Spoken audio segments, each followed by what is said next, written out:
This podcast is sponsored by Inside Out Group, the specialists in high-risk and challenging filming and time-lapse, covering health and safety videos for rail, construction, and infrastructure projects nationwide.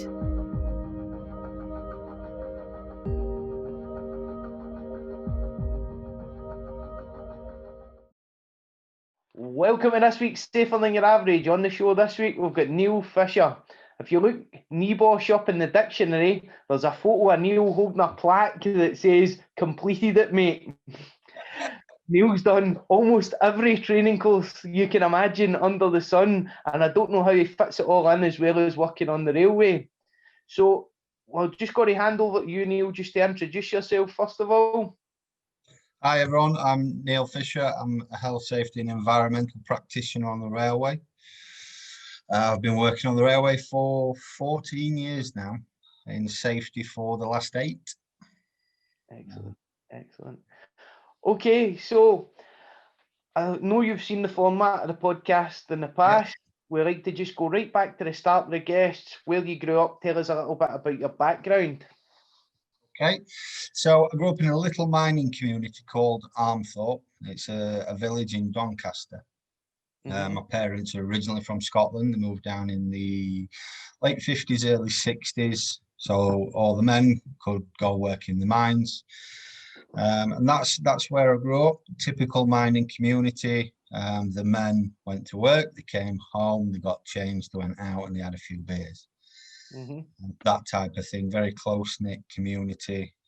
When the mines closed, they were completely, the villages were decimated, things went into real bad recession, crime, poverty, drugs took a hold, that sort of thing. But, you know, the villages are rebounding now. They have been for about the last 10, 15 years, really recovered well. Other industries come in and, you know, they get the recovering. So that's where I grew up. Family of 4, I had an older brother. Me and my mum and dad never really had a lot, as it were, as kids, but it was that sort of lifestyle where you didn't know any different. You'd get up in the morning as a kid, you'd be out, and that'd be you'd be out until it's either tea time or your mum shouted you to come in because it's time for bath and bed. And so typical upbringing really for our sort of generation. I mean, in my mid to late 30s and 37 now. So I think, you know, similar sort of upbringing to a lot of people. Yeah, definitely. A lot of that resonates with me, coming from the west coast of Scotland. Except instead of mining, it was shipbuilding we had. Yeah, that's the industry up there, isn't it? Yeah, it was at one time. Yeah. So moving forward a little bit then, Neil, tell us a bit about your first job. So when I was at school, I was, what can I say? I was Jack the lad, a bit cheeky, as well as a lot cheeky. You know, I thought I was the bee's knees. And you look back at yourself now, 20 odd years later, and you think, what a plank, wasted those years. But, you know, I had a lot of fun at the time. I'll say that. I had a lot of fun at the time. So I left school. As soon as I could leave, I left. Didn't really leave with any GCSEs. I didn't put any effort in.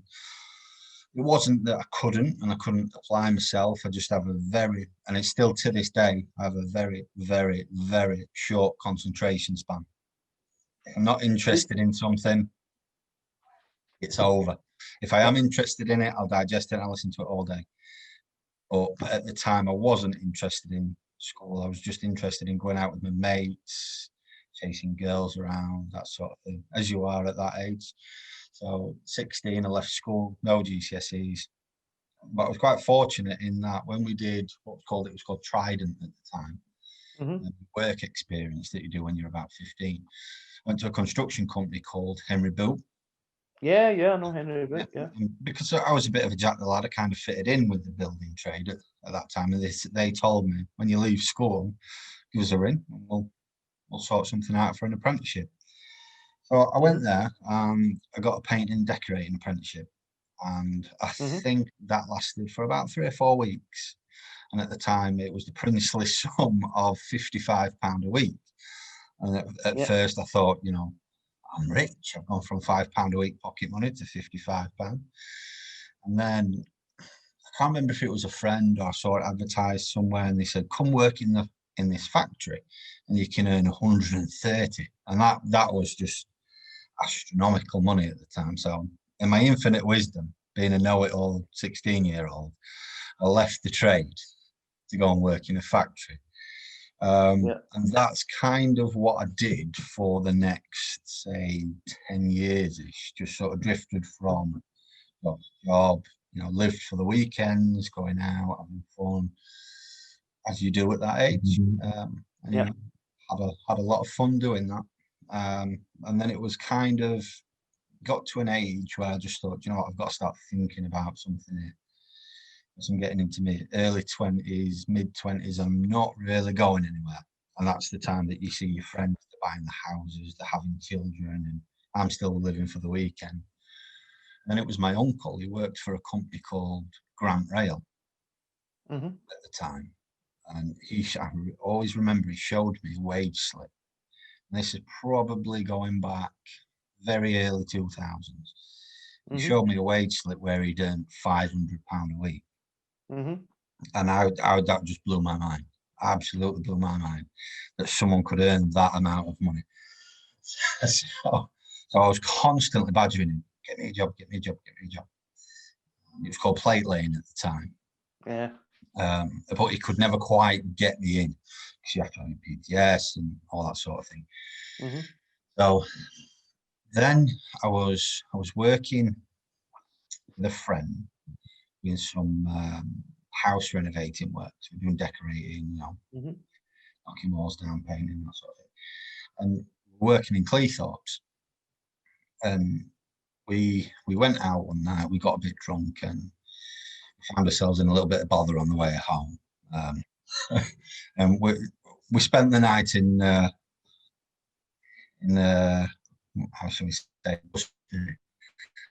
just being a bit too raucous. And then the following morning, I was like, I've got to stop this. And then I heard about a company called Trackwork, which were quite local to me.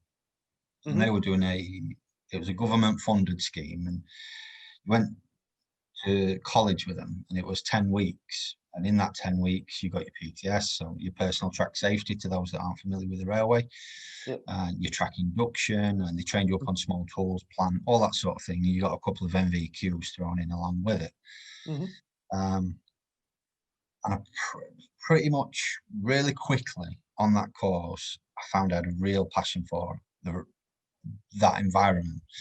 And I started excelling very quickly. And the trainer made me split the class into two, and he made me the team leader of one half, another guy team leader of the other half. And our team was always winning whatever we did. We were always the best. At the end of the 10 weeks, the trainer came in one day and he says, look, track work normally just churn these people out and you go off into the world and you find your own jobs. However, track work wants to take 5 of you onto the books and start working, to bolster the gangs that they have. I was one of the 5. I was quite fortunate.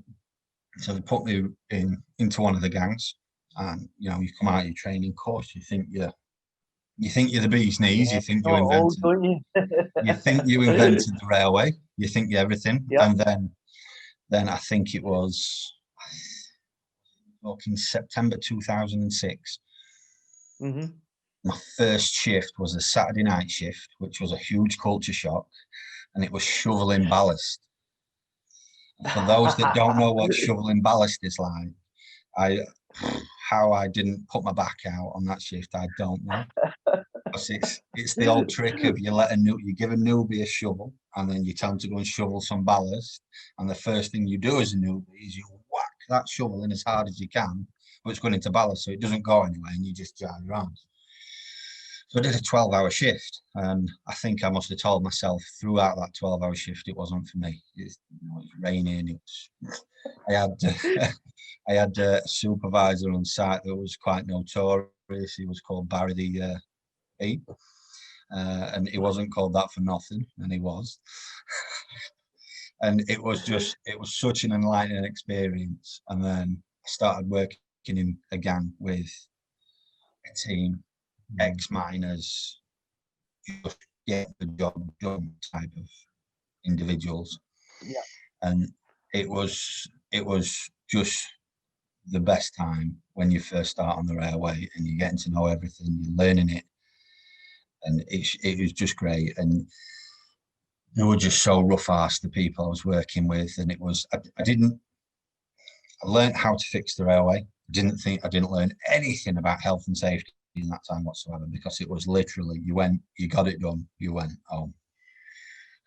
And at the time, my foreman, he was a character. His nickname was Beano. They called him Beano because he looked like one of the Bash Street kids. And he was very sort of highly qualified in rail qualifications, but he would never want to put his name on to paperwork just in case something went wrong. So I think I've been with him for about 7 or 8 months, and he said to me, "Right, young'un, I'm going to make you into a COS." For those that don't know what a COS is, it's a controller of site safety. Now, green as anything, don't really know. I've not really learned anything about this while I've been there. But I went in, I think it was when I finally did the course, I've been on the railway a year. So I went in and completely aced it. I don't know how it happened, but I aced. I came top of the class, highly recommended, all this sort of course that as well, yeah. Yeah, and yeah, it was the COS course, for anyone that doesn't know, is probably one of the hardest courses you can do in the railway. Once you start to progress beyond COS into engineering and supervisor, you have that depth of background to be able to go into that role. But COS is probably one of the most difficult ones to crack. Yeah, and I mean, the thing was, and when you start doing COSing, and you're talking to a signal, and this was back in the days when, this was back in the day when you had your little book, your RT9909, and you did it all yourself. Nowadays, everything's planned and populated for you, but back then you did it yourself. And if you had a single thing wrong, and you rang your signaller up and said, "Can I have X, Y, Z?"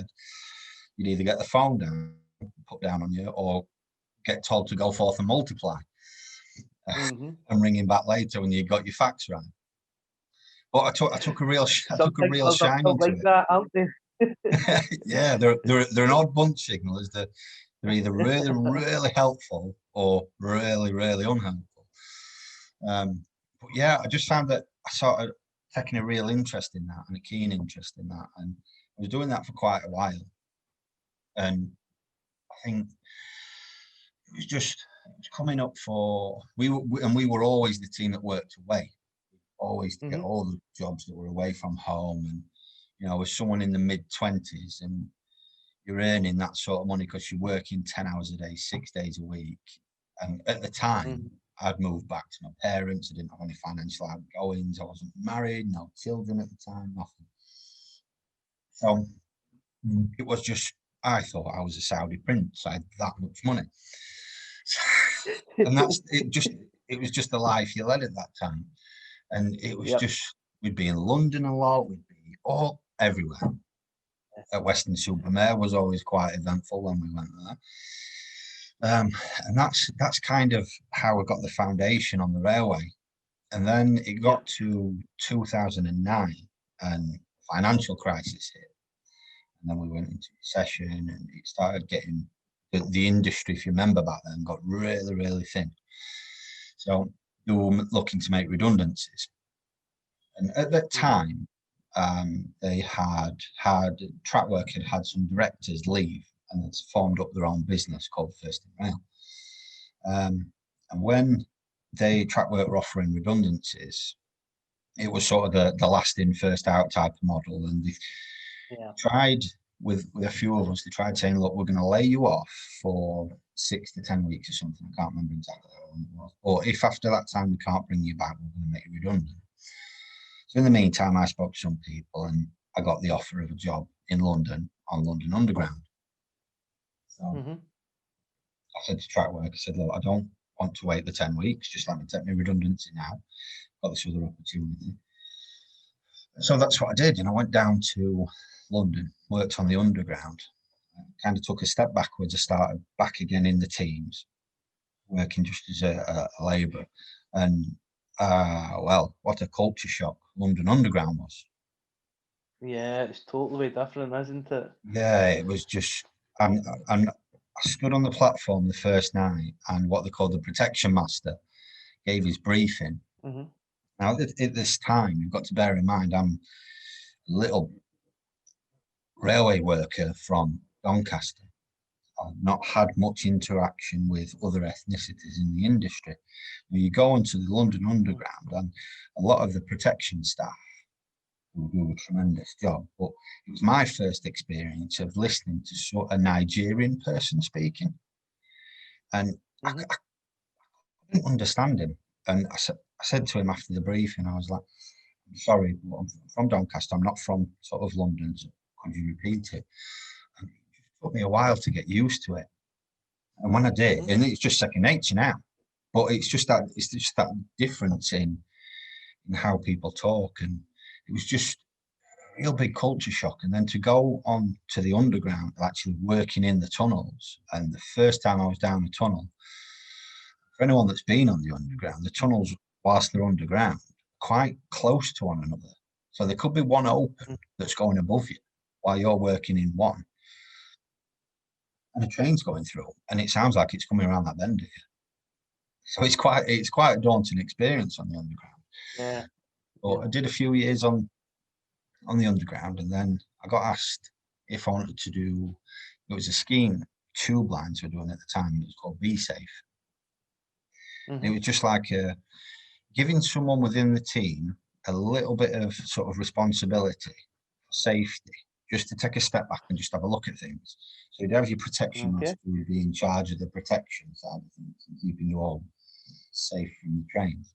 Then you'd have your SPCs who'd be in charge of the work, and your handbacks who'd be in charge of the handing the track back.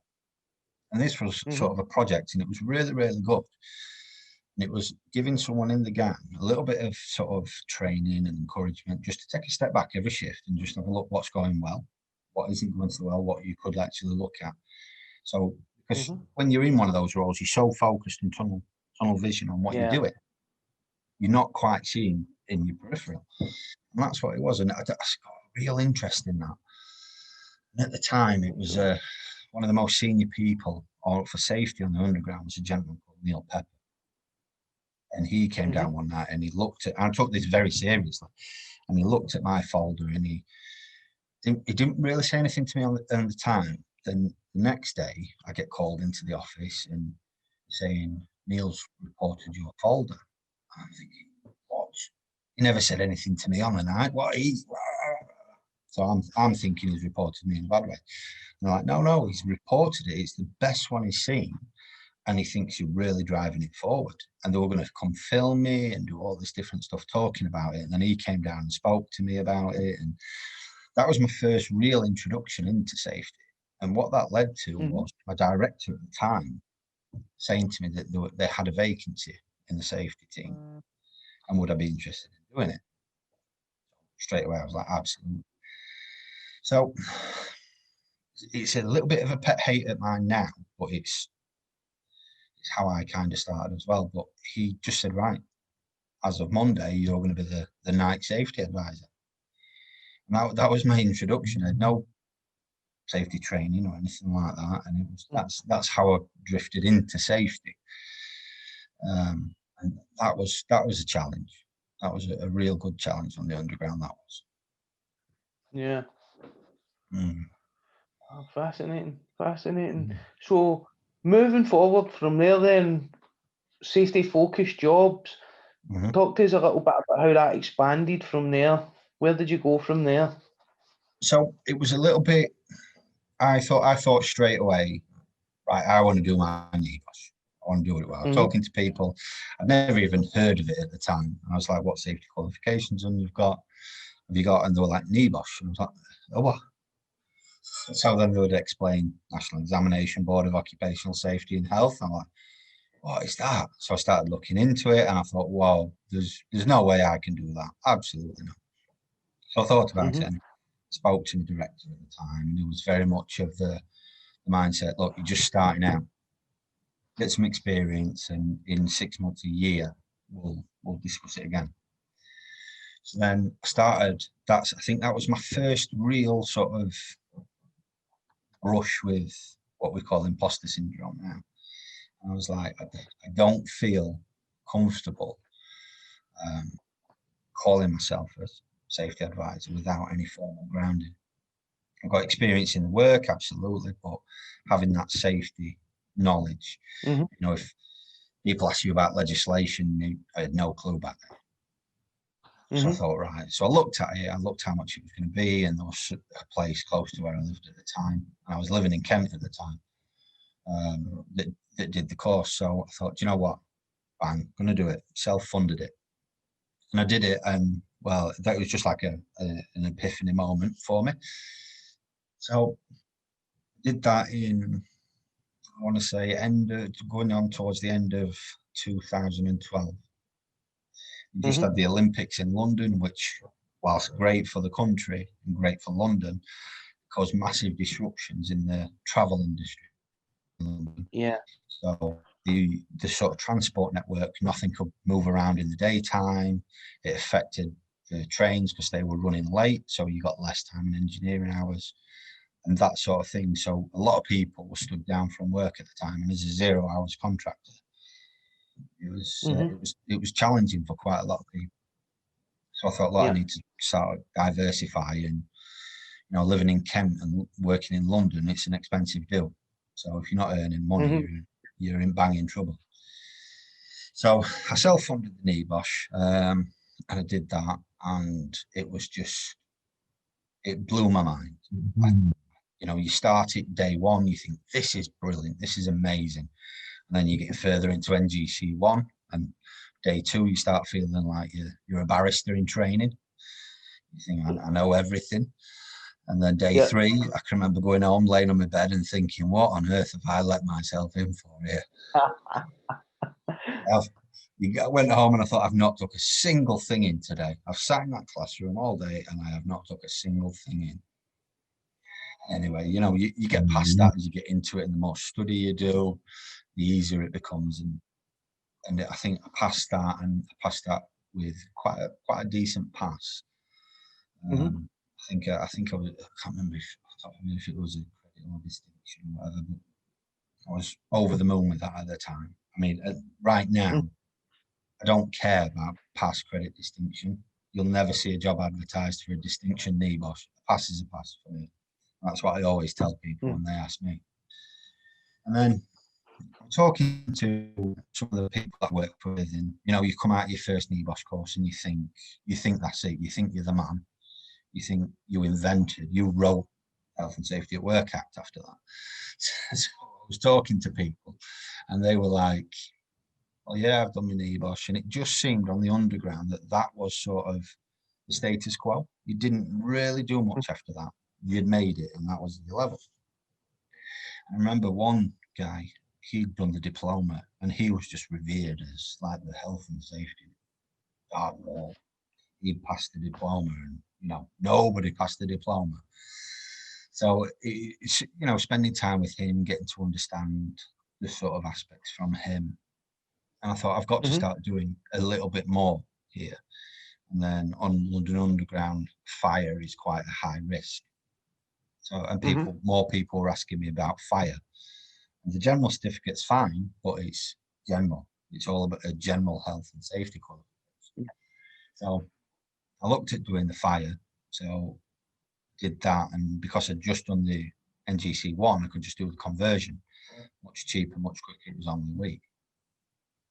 Great. So then I passed that. Fascinating course. Absolutely loved that. Yep. Then I thought, right, what do I do now? So I've got 2. And then we started talking about environmental. So I thought, right, I'm going to look at the environmental certificate. So I did that. That was only a 5-day one. And in the space of 12 months, I did 4 NEBOSH certificates. I did the general, the fire, environmental, and then the health and well-being.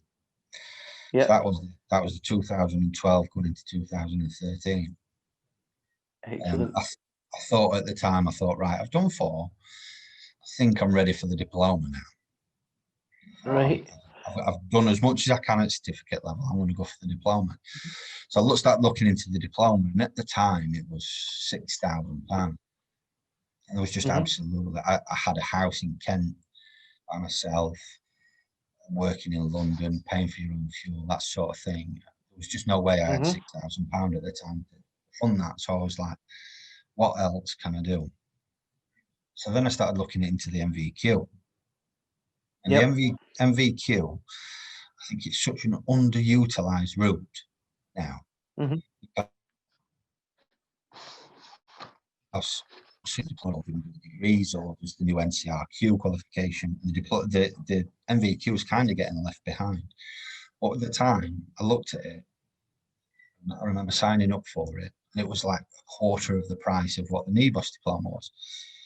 Mhm. It was a pure financial decision. I can remember signing up for it, and because it's all online portal, I thought this would be really good. I'll be able to, you know, work at night time, so I can do a lot of studying in the day, that sort of thing. And then I can remember looking at the list of criteria for it. Is it 10 or 12 categories? And I was looking at it, and I was like, what are they asking for? What is this? I've got no clue what this is. So I had that, you know, that moment of stamping the feet, like, I can't do this. What's this? But then you start looking into it, and that's, well, it's actually, that's what I'm doing because of that, and I'm doing that, and you know, you build your portfolio of evidence, and you write your reflective account for each one. And I got through that pretty quick. I think I'd done it in the space of 3 or 4 months, and then it got that Wow. sort of, Yeah. yeah, that sort of took me to, say, coming up to end of 2014 is when I finished it. Mhm. And I'd made the decision at this point that I wanted to move back to Doncaster. It wasn't working for me in Kent anymore, and I wanted to move back. So I thought it'll be a simple transition. And the company I work for, so I won't ask if I can transfer there, it'd be not a problem. So they agreed, but they said, you're not transferring back until we've got a replacement. So this was in the January. In the June, I was still working in London with no sign of a replacement. So I put the CV online, and I got called pretty much within the first week asking if I'd be interested in a contracting position with Network Rail. So I was like, yeah, I'll have a chat about it. So I went to see the project manager about it. We had a bit of a chat, and it just sounded like a really, really good opportunity. It was trying to get back to Doncaster. It was more money than what I was on. Just a great opportunity. So that went down like a lead balloon, really, with the company I was with. Didn't take it well at all, and we kind of fell out then. And it got a bit difficult for a few weeks. And in the end, I just said, look, this isn't working. I went into work one night and my computer had been locked, and that sort of thing. So I just said, you know what, it's not working. So I left and went to Network Rail, and I did, I think, the 5 years up until very recently with Network Rail, and just come along leaps and bounds in that time. And we've done. And very active on social media all through that 5 years as well, on LinkedIn, posting a lot of the great work that you were doing, being out there on track, stomping the ballast, having a look at what was going on, and proactively going out there inspecting works. So it was really refreshing to see that. It was one of the reasons I asked you to be on the podcast, was your big social media presence.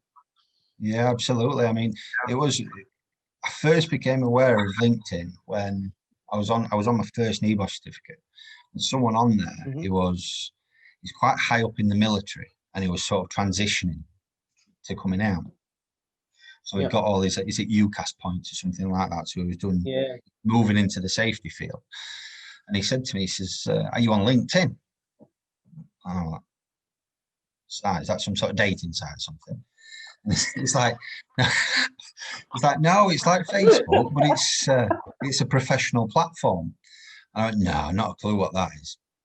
So I didn't give it any more thought. And then I think a few months after, I thought, oh, I'll give it a look, and I signed up for it. And at that time, I was very much a different type of professional in that I thought I wasn't one of the people that would post a lot on social media. I wouldn't be sort of drawing attention to myself in that sort of way. I was very much I'll let my results speak for themselves and that type of thing. So I started off on LinkedIn like a lot of people do, you know, just looking at other people, seeing what they're doing, looking at other good stuff. And at the time, I mean, I'd look at things and I'd be like, what am I posting that for? And you know, you're just showing off sort of thing.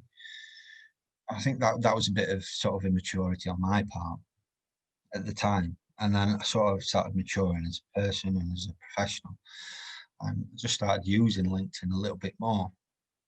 And I think it's become very popular in the last sort of 12 to 18 months of what people post. And there's LinkedIn coaches and talk about who can teach you and train you to get more leads and likes and all that sort of stuff. But it's never really been my bag. I just literally post about things I'm either thinking about, working on, or doing or reading at the time. And it's just really seemed to resonate with a lot of people. And yeah, it's just become more and more frequent. And I mean, I love the platform. I think it's great. It's great for interacting with people. It's horrifically bad with the trolling and stuff that goes on. But I suppose that's just the downside of any social media. You know, it doesn't matter how positive your post is. There's always someone that's going to post. There's always someone negative, isn't there? Yeah, and it's getting past that. And like a few years ago, I'd argue with people, but you just can't win. You can't win with someone that's unaccountable. So, but it used to get to me, and I remember I'd say it was last year sometime, and I thought, do you know what? I've just had enough. I can't be bothered with this anymore. So I put a post on saying, look, I've enough of this with social media platforms. I'm going to cancel my Facebook. I'm going to cancel my LinkedIn. If anyone wants to keep in touch, message me your email address, and we'll exchange emails, and we'll keep in touch. So I deleted my Facebook. I've never looked back from that. I've never even regretted that once. And let's say if I said I posted that post on LinkedIn about Tuesday, excuse me, and didn't go on again till, let's say, the weekend. When I logged back in, I had like over 1,000 messages from people. And it was like, lots were just email addresses, to be fair. But then there were lots and lots of people that were saying, look, we've never spoken. I don't know you. We're connected somehow on here, but I look at what you're doing. I find it inspirational. Really, really want you to reconsider. I think if you go, it'll be a couple of hundred of these. And there were people that sort of I looked at on the platform as sort of peers and sort of on the same sort of level, who were saying the same thing. Oh, we're looking at what you do, and we'd really want to do that.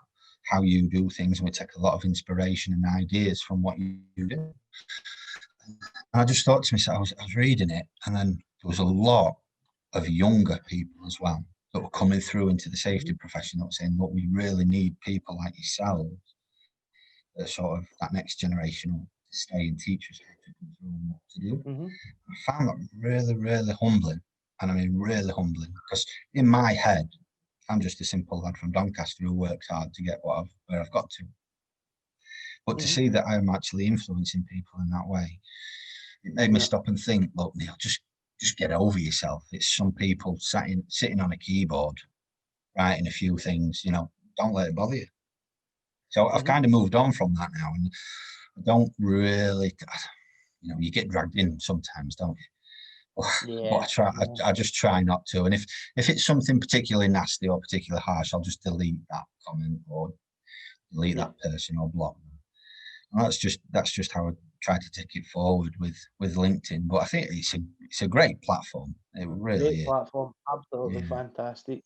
People often ask me, how did you get that person to be a guest on your podcast? And I said, I messaged them on LinkedIn. How else did you get them? You know, just ask them. There's no some secret phone book of people that will star on your podcast that you look up page 32 and say, I'm going to get him this week. You just message them on LinkedIn and say, sure, yeah, I'll do it, no problem. Absolutely. That's how we get this one up. No. Yeah, it is, isn't it? It's such an amazing platform.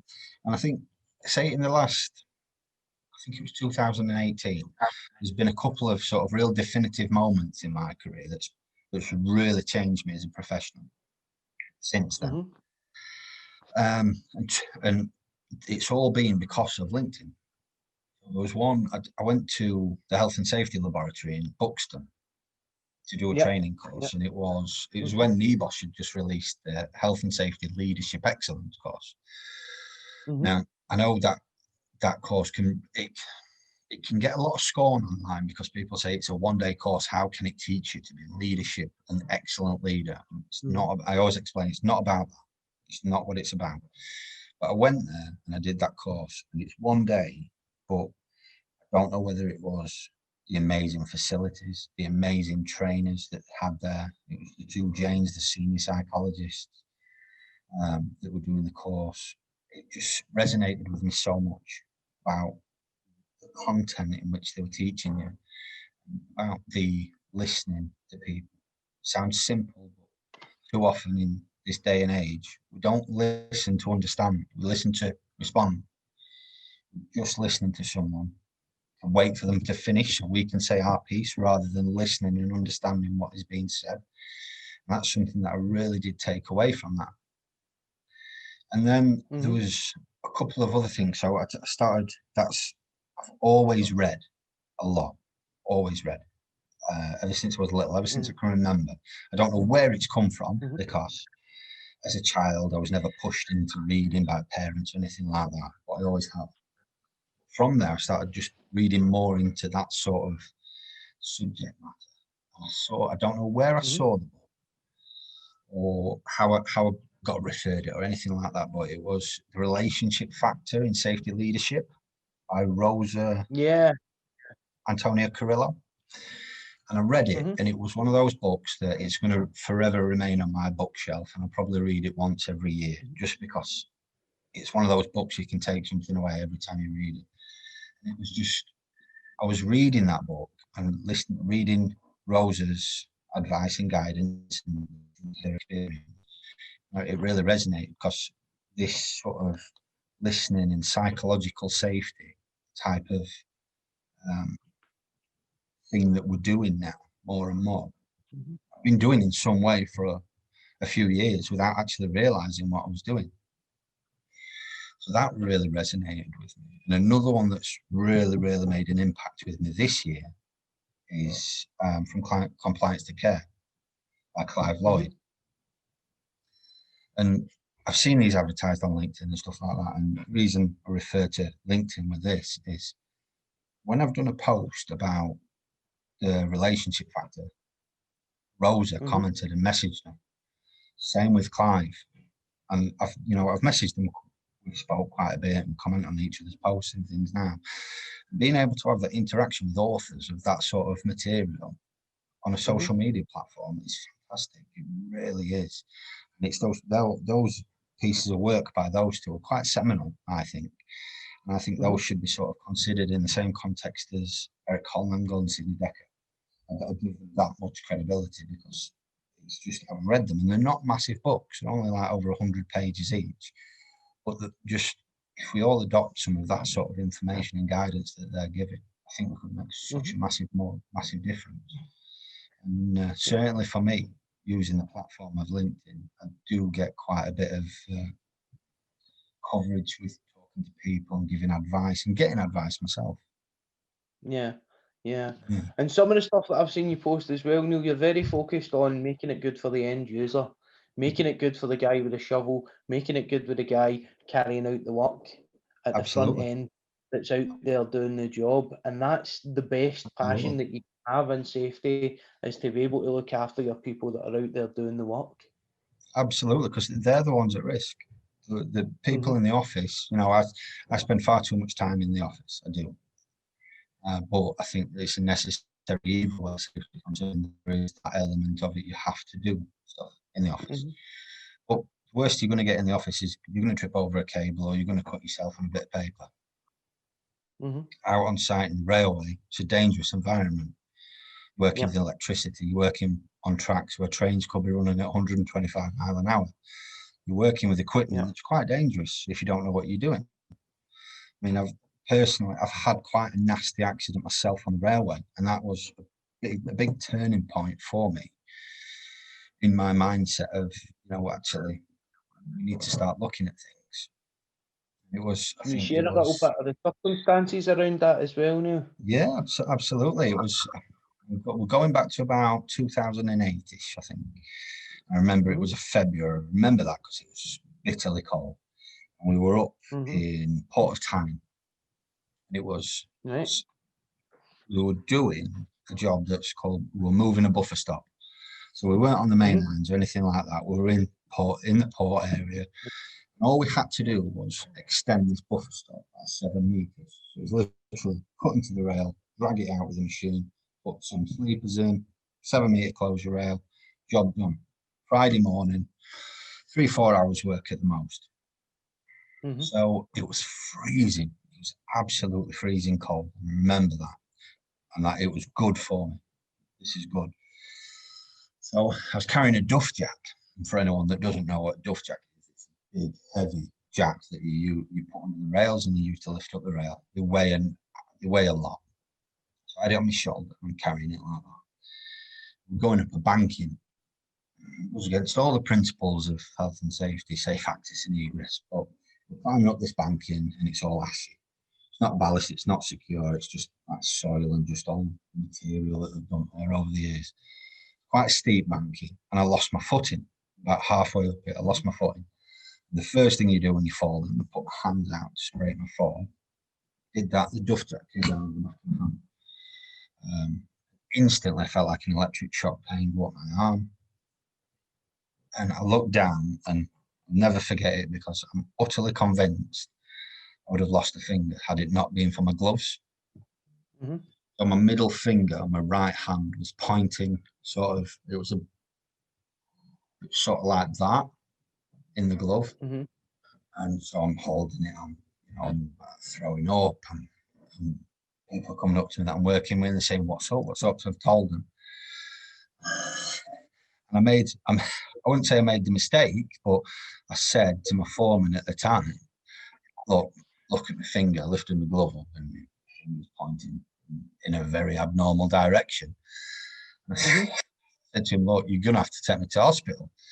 Well, that were it. He burst out laughing and he said to me, I'm laughing, but it's not funny. He said, not today, young'un. It's Friday and we're on job and not. We'll get this done. We'll get this done. We'll get back to Donny and we'll drop you at hospital. So, I mean, my finger's pointing over at wrong direction here. There's blood filling up end of my glove. And I thought, what am I going to do? What am I going to do here? So I had to take myself off to the van. I had to kind of just move my finger back over because it was excruciating pain. I had to move it back over. And it's the single worst decision I've ever done because it's still stuff now, as you can see on the thing. But that's what my middle finger looks like now. It crosses over. If you look at it on that hand, the other hand, it crosses over. And when I actually took my glove off in the end, but I had sort of guts of my finger were hanging out because it had burst the end of the finger out. So I worked till we'd finished. We went home and got to the hospital, but I'd done sort of irreparable damage to it, and now it sort of crosses over. I have I think 30% grip strength in that hand now. I can't make a proper fist with it. It was that sort of thing that didn't get reported. There was no lessons learned to that. But at that time, I didn't know any better. You're relying on your elders. At that time, wasn't it? Yeah, very absolutely. much so. That just hurry up and get on with the job so we can get up the road. Absolutely. We're finished here, job and knock, and the shoot's on.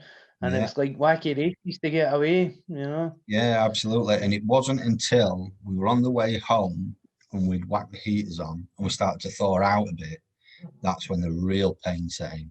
Because my hand, my body was pretty much frozen. My hand were really, really cold. But when it warmed up, the pain set in, it was incredible. It was absolutely incredible. And I don't think I've experienced pain before or since like it. And it was that just sort of twisted my mind a little bit into this shouldn't be happening. And it was, it's quite interesting, the alternative this one as well, isn't it? Because you're out there working with your hand quite a lot of the time. My first shift on track, I saw a guy hold a cable. It was the weekend that Cut 5 gloves were introduced to the railway. And I was Saturday night shift. And one of the supervisors had a cable like this, and he said to another guy, cut the cable. And he had a big set of cable loppers, and you can see where this is going. Black cable, black gloves, cable loppers in the dark, and closed the cable loppers in his thumb. And nearly took the top of his thumb off. And I had to take him to hospital afterwards. We had to go to the Royal in Glasgow, just as all the nightclubs kicked out, dressed head to toe in orange clothes. So it made for a bit of an entertaining night. So that was my very first introduction to the railway.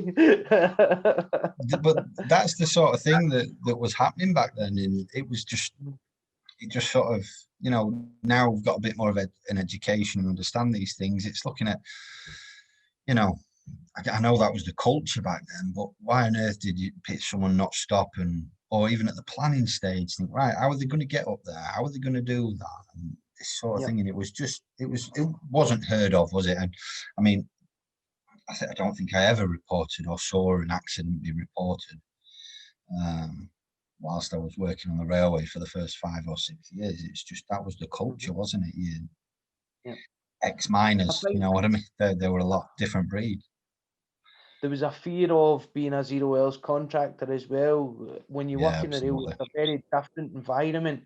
The civils gangs that work in a van almost become like a little family. They pick each other up on the way to work. They all turn up. They get their stuff loaded up. They go out to track. They'll go to the local takeaway, get their takeaway and sit, wait before the shift's on, and then start, and then they finish up together and all travel home together. And it's probably the only that they'll see for the shift because their family are all in bed. Yeah, absolutely. I think when you're working in a gang, you spend more time with the rest of your gang than you do your own family, don't you?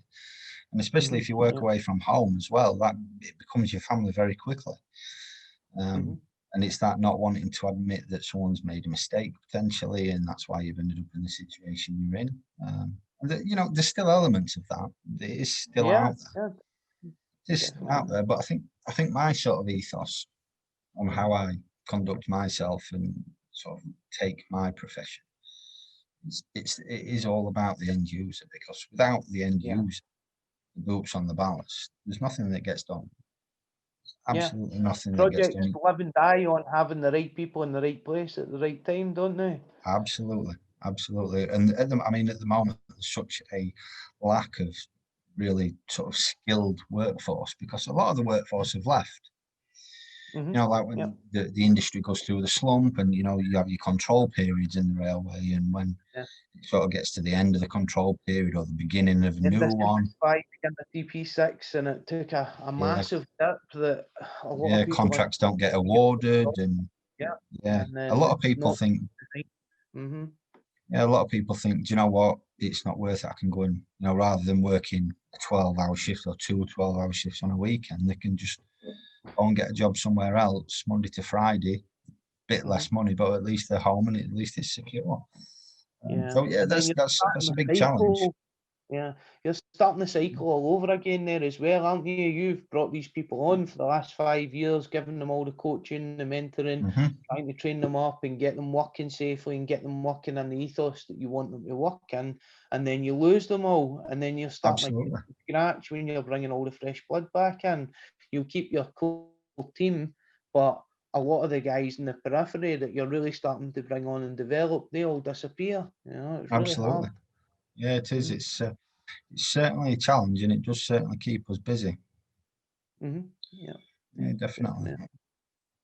So if we talk about what's been your biggest challenge across your career then, Neil? I say there's been a couple across the career. I think to begin with, when I first started doing safety, I was in my late 20s. So you're going to meetings and things, and I tend to be the youngest in the room. And so, you know, you get called a lot of things like young'un or the kids here or what, that sort of thing. And it was sort of, when I first started in safety, it was sort of the sort of older generation who sort of grown, lived and breathed the railway and just moved into something that they thought were a bit of a cushier number to see the days out type of thing. Not in all cases, but in a lot.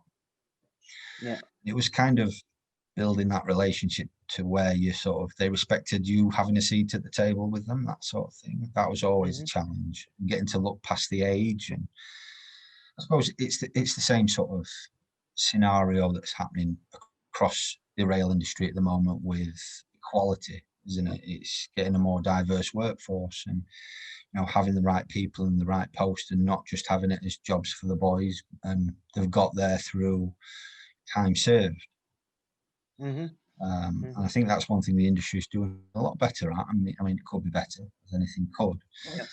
But it's I think now, as we move into sort of deeper into CP6, I think we're seeing more emphasis on having the right person in the right post.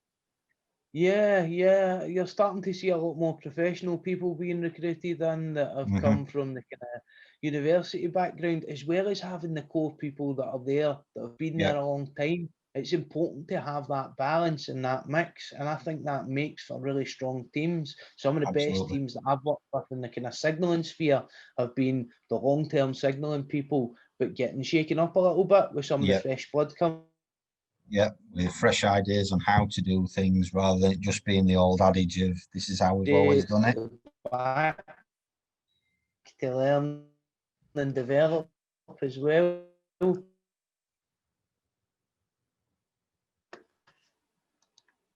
I've lost you. Yeah, I think you're back. Yeah, that's me back. Sorry, mate. The connection went a bit unstable there. We'll edit that out. Yeah.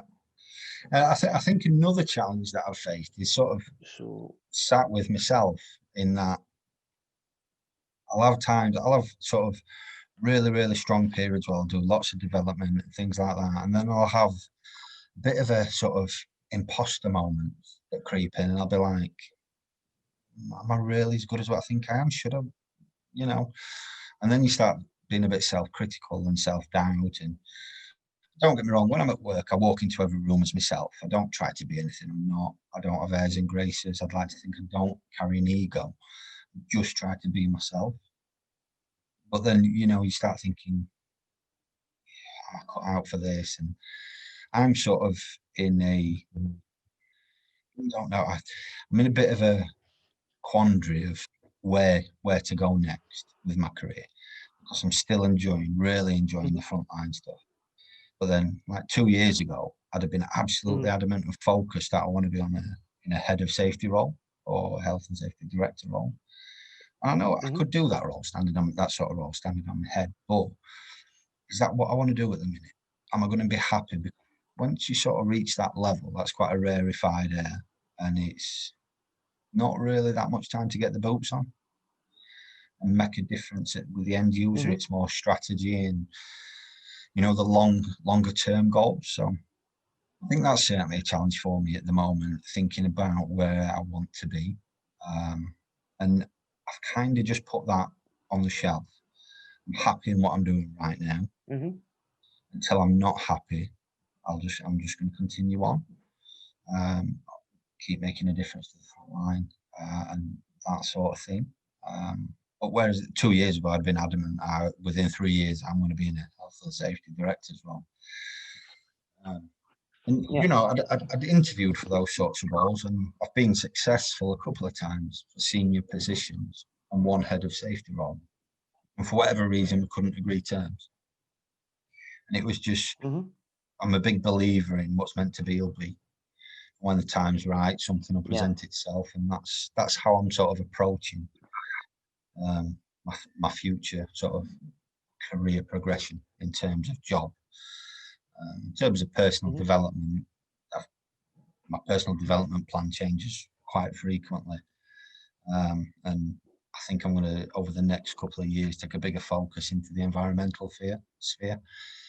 I've got chartered in health and safety. I think I'm going to try and work towards that in environment as well. I've just started the NEBOSH diploma for environment, and I'm finding that really, really refreshing.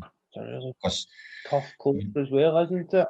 Yeah, as well as I do, we read the same health and safety stuff hundreds, if not thousands of times over the years. And it's refreshing to be reading new subject matter. and learning new subject matter. I'm really enjoying that at the moment. So I'm going to pursue that. I think got my exam in January, so cracking the books for the next couple of months on that. But in terms of career progression, I'm just going to keep doing what I'm doing, turning up until I'm not happy with it anymore, or I just fancy a change. Yeah. So what role are you in now then, Neil? So health, safety and environment practitioner again. Yep. Yeah, so it's a similar sort of role. So this year COVID hit, and I've been a contractor to Network Rail for 5 years. And COVID hit, and everyone sort of, I don't want to say knee-jerk, the world was in a bad place and no one really knew what was happening, and it was changing day to day. So all the contractors got laid off. Yeah. And then I got brought back, and then I got laid off again. And then I got brought back. And then I was talking to my sort of project manager at the time. And I wouldn't say we had a falling out. We had a bit of a difference of opinion in that I came back to the business, and the project manager at the time said he didn't think I did my job correctly. I was a bit miffed by that. So, can you explain what that is? Because that's quite a broad statement. And he said that he didn't feel as though I was best suited to be going out on site as much. And he felt I should be in the office working on health and safety projects. And I was sort of trying to explain to him, and he wasn't safety background, he was a project manager. I was trying to explain to him what I do and the science behind what I do. So the psychological safety aspect of it, the relationship building, you know, the differences between safety 1 and safety 2, and me trying to employ the safety 2 kind of model. And he just didn't get it. He just didn't get it at all. So I continued on for about a week and a bit, and then another opportunity presented itself, and I thought, you know what, I'm gonna take it. I'm gonna make the move. So I moved into a role, and I think I was glad to take the role, and I was glad of the break, as it were, but I was quickly aware that the role wasn't suitable for me. And it was just, the organisation wasn't right for me, and I just didn't fit with what they were looking for. And then they offered me I went as a health and safety manager. They offered me senior health and safety manager job. But when they offered it me, it was head of safety. But when the contract came, it was senior health and safety manager. And when I asked what the difference was and why I've been told one thing and it was another, they basically just got told, oh, well, I don't know why I said it was that, it's actually this. So that was a bit like, I don't know why they're telling me one thing when it's actually another. And it just wasn't the right fit for me. So spoke to some contacts who I'd worked with before and got a very similar role, working with Ganymede Solutions and bits and pieces with Network Rail. That's what I'm currently doing. But I think with my current role, there's a bit of more of an emphasis on environment and looking at vegetation management and things like that. So good to be getting out again. Yeah. Excellent. So what's next, Neil? Where do you see yourself progressing to in the future? I know we covered off that you thought maybe head of safety, director of safety, but you're also loving engaging at the front line. So what's coming in the future? Well, I think for development purposes, I'm going to look at I'm doing my NEBOSH diploma. All being well that I pass that, I'm going to look at doing my master's next year. Okay. And I think that's going to keep me busy. In terms of sort of career progression, I don't know. I'm just, as long as I'm happy doing what I'm doing, I'm going to keep doing it. If I become unhappy, then I'll sort of test the market and see what's out there. I think it's challenging in that I've been doing what I do for a long time now, and I've sort of done it at quite a sort of site focused level. I don't want to say low level because I don't want to be disparaging to people, but been at a sort of certain level and it's not sort of taking those steps up. I've acted as a mentor for people over the years who are now several layers further up the food chain than what I am. And I'm good with that. I don't have any sort of resentment towards people doing that. I think it's good. But I'm still happy at sort of being the interaction with the front line, sort of that middle level.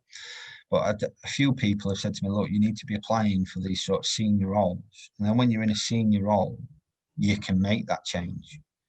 Where it's not office-based all the time, you can get out and you're at a senior level where you can influence, I don't want to say force, but you can influence other people to be getting out on site and doing the same sort of thing.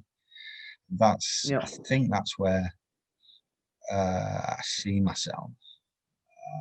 I'm just going to keep on keeping on for the time being.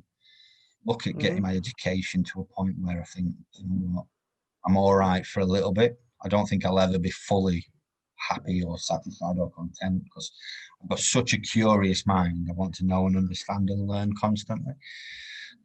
In terms of progression, I think when the right opportunity for me is there, it will present itself and it will feel right. Up to now, it just, these other roles haven't felt right. Okay, perfect. So what advice and guidance would you give to someone starting out in health and safety as a career today? Oh, I get this question a lot. I get at least a dozen of this question every week by people who are wanting to get into the industry or start in the profession. And I think it's, firstly, you need to ask why. Ask yourself why you want to do it, because this isn't a job that you can just play at. It's not a job that you can just do. I don't mean it disparaging to, you know, people that work in supermarkets, but if you are, you can't, this isn't a job where it's just you go and put things on a shelf and forget about it and that's it. Health and safety, once it gets into your blood, it's in your blood, and it's not a 9 to 5. It's a 24/7. And I think that's been one of my real big challenges over the years, is switching off. I've always struggled with that. And, you know, you don't want to not answer your phone at 10 o'clock at night because you think in your head that if someone's ringing you, they need you. And it's that sort of thing. But you get almost addicted to it, don't you? Absolutely. 4 in the morning, the phone's going, everybody's sleeping, and you're up taking calls. Right, okay, what's happened? Writing emails constantly. I think certainly with my family here, if I'm writing emails when I get home, I very quickly get told by my missus, look, this is my time now. This is the family's time. And with a 4-year-old daughter, you haven't got time to be writing emails, just finding all over wanting to play nurses and doctors. So it's about having that discipline to be able to switch off. But in terms of guidance for people looking to get into the industry or people that are just starting out, I think it's find yourself someone that's an existing professional, whether it's at your company, on LinkedIn, the MIIRSM mentor scheme, whatever it is, and just talk to them. It don't have to be, you know, anything big, fancy, extravagant. Ask to go for a coffee with them and just pick the brains about things. Talk to them, gain the knowledge. And I know there's this sort of cycle of an issue of I can't get a job because I haven't got experience. I can't get experience because I haven't got a job with safety, and it's a difficult nut to crack, that one.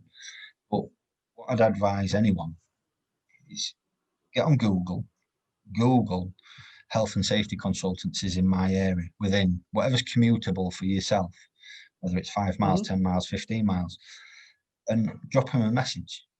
Say, look, I'm wanting to get into health and safety. Is there any way I can, and I know it's not for everyone, but if you can spare an hour, 2 hours a week, or you can volunteer with these companies, what health and safety consultancy isn't going to want, even if it's simple stuff like filing stuff or just looking at things for them, having that experience in your CV will stand you out, stand you in good stead, because at least it's showing you have some experience. And also educate, get yourself educated. And I'm not saying, you know, do the big fancy expensive qualifications and get all the titles. Start off small. Start off with a one-day course, a triple STS, a site supervisor safety training scheme, or site managers training safety training scheme, or one of the IOSH qualifications like the supervising safely, managing safely, and they'll give you a taster of, if you go into say a supervising safely course or a managing safely course, you'll get a taster very quickly whether safety is for you or not. Yeah. If you dive straight into a NEBOSH without having any sort of grounding whatsoever, it can be very overwhelming.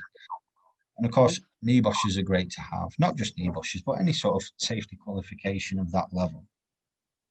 And it's just never think you've made it, always keep learning, and just, I say this to people, and it sounds like it's detrimental, but it's not. Use people with experience. Don't have to be safety. Whatever industry you're in, go and speak to someone that's done it for 10, 15 years, because they'll tell you exactly how things are done. You know, you could read something in a book, look at the railway, look at how many standards there are for how we should do things. Yeah. If we did everything to the standard, very little would get done. You read a standard, and then go and talk to someone that actually does it, and they'll tell you the work as planned, work is actually done. And there's often a disparity between it. And it's not that it's being done unsafely, it's just, it's more practical. And it's just getting that understanding for how health and safety works in your industry, because every industry is different, and the railway is a very unique beast in its own right. But in health and safety in general, we did a bit of a thing a little while ago with NEBOSH, and it was, what do they call it? It was a guide that NEBOSH published, and it was the interview about 25 of us. And it was all about what advice we'd give to people starting out. And there was a whole broad range of people that spoke, and you know, high-level professionals all the way through. And I mean, I looked at it and I thought, what on earth am I doing in this sort of category? But it was really good, and the name of it's escaped me. It'll come back to me. And that was the same thing. And it was just digest as much information as you can. There's stuff, so much in. I mean, we're in 2020 now. There's so much stuff online. HSE website, guidance, just all sorts of things. IOSH, PIEMA, whatever sort of professional body you want to sort of go down accreditation-wise. Just read and digest. And I know reading's not for everyone, but you know, get the experience. Volunteer if you can. I know it's not for everyone. Not everyone's in the position where they can do that. But if I was recruiting for a junior health and safety advisor, and they both had identical CVs, but the only difference was one that volunteered for 3 hours a week at a consultancy, that's going to be the favourite candidate, isn't it? On paper. Yeah. It's just, there's ways to do it. It is a difficult nut to crack. Or it is such a rewarding industry that you can't play at. You've got to be fully committed into it. It's not something that you can just do for a little bit, because you get found out pretty quickly if it's not. And you need to be understanding of your own capabilities. And it's not stepping out of your boundary of what you're capable of. And as you well know, the IOSH code of conduct, integrity, and all that sort of stuff, you've got to, and competence, you've got to uphold that. And when you sort of get to the level of being chartered, you've got to stick to that code of conduct. I mean, I think the reason why that's fresh in my head is today I've had a day off work, and obviously I'm doing this podcast for you tonight, but today I've been peer review panel. In my first one as an observer. Obviously confidentiality, can't go into too much detail about it, but that's been really, really good. I've took quite a lot from that today, and got a real good feeling of, you know, giving a bit back. But yeah, it is a difficult industry to get into, health and safety, but so rewarding. And I think the main sort of thing that I would say to anyone trying to crack it is, don't give up. If you're genuinely passionate about it, There's going to be knockbacks. There's going to be setbacks. Just keep going, because the industry is lacking. There are people that sort of play at it. There are some very, very good people out there. There's some not so great people out there, or across the board. The health and safety profession isn't where it needs to be. And there aren't that many genuinely passionate people out there that really, really want to make a difference. And if you have that passion, just keep going. Just keep going. That's what I say to anyone. Just keep going. And eventually, if you keep knocking on the door, someone will open it. Brilliant. Thanks, Neil. Appreciate that. And thank you very No much problem. on behalf of the viewers and listeners of Safer Than Your Average for coming on the podcast and giving up your No time. problem. We really appreciate it. I found this conversation fascinating. Thank you. Yeah, no problem. This podcast is sponsored by Inside Out Group, the specialists in high-risk and challenging filming and time-lapse, covering health and safety videos for rail, construction and infrastructure projects nationwide.